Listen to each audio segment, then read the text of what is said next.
Assalamualaikum warahmatullahi wabarakatuh. Kami dari kelompok 1 yang beranggotakan Hidayatul Fatihah NPM 2003040024, Rizka Mawarwati 2003040001, dan Anissa Oktaviani NPM 2003040022. Kami di sini akan menjelaskan dampak gadget bagi anak PAUD. Belakangan ini, penggunaan gadget tidak saja menjadi dominasi orang dewasa. Smartphone, tablet, notebook, dan aneka gadget lainnya juga sudah jamak digunakan anak-anak di era modern ini. Anak-anak yang sedang berada dalam masa serba ingin tahu tentunya sangat senang ketika diberi kesempatan bermain dengan gadget dan beberapa aplikasi yang ada di dalamnya. Pemakaian gadget pada anak usia dini dapat membawa dampak negatif bagi anak, baik bahaya yang langsung kelihatan maupun bahaya yang dampaknya jangka panjang.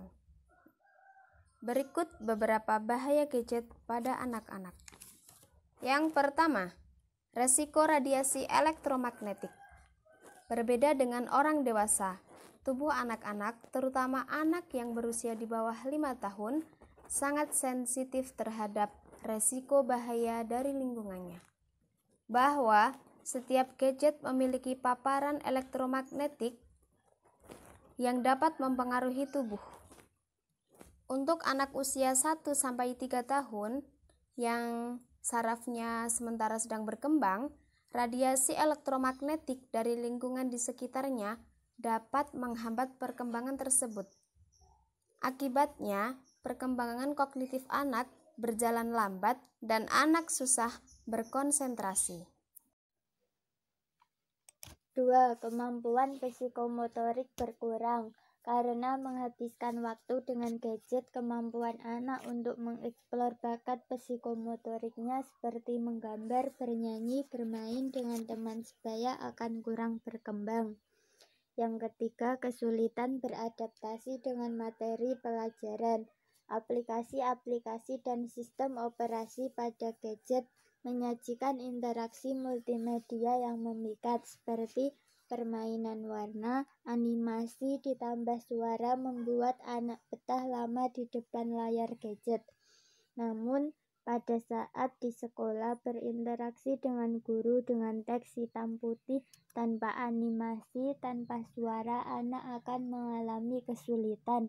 Apalagi guru kurang lihai dalam mengemas mata pelajaran, maka akan menurunkan minat belajar anak.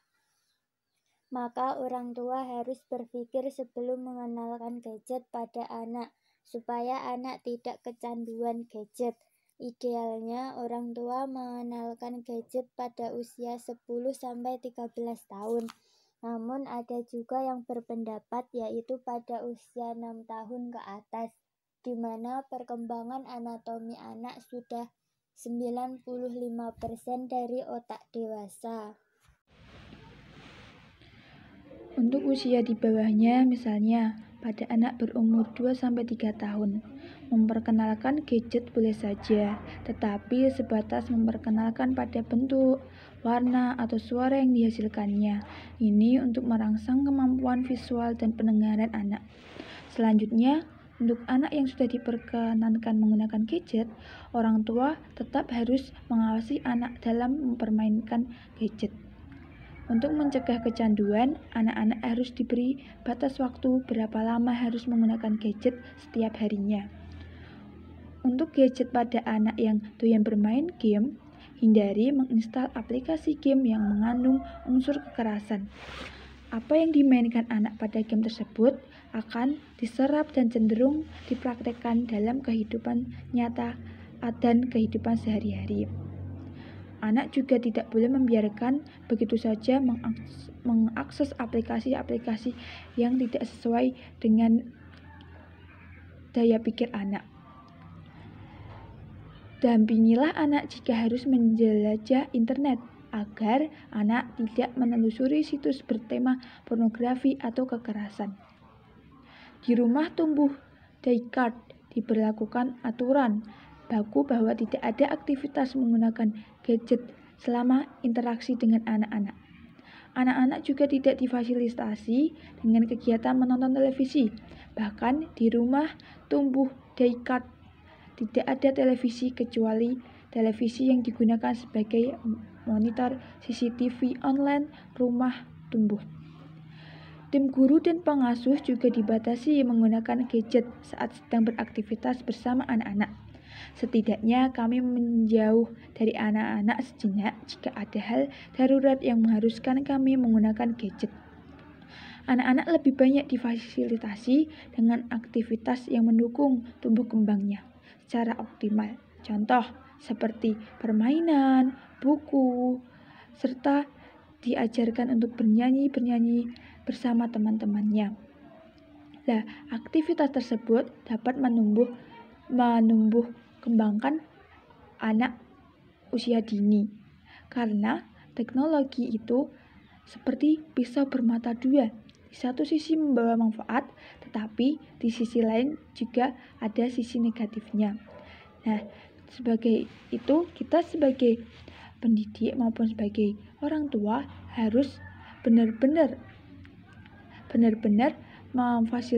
memfasilitasi anak sesuai dengan kemampuannya.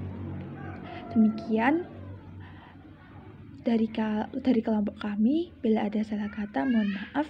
Wassalamualaikum warahmatullahi wabarakatuh.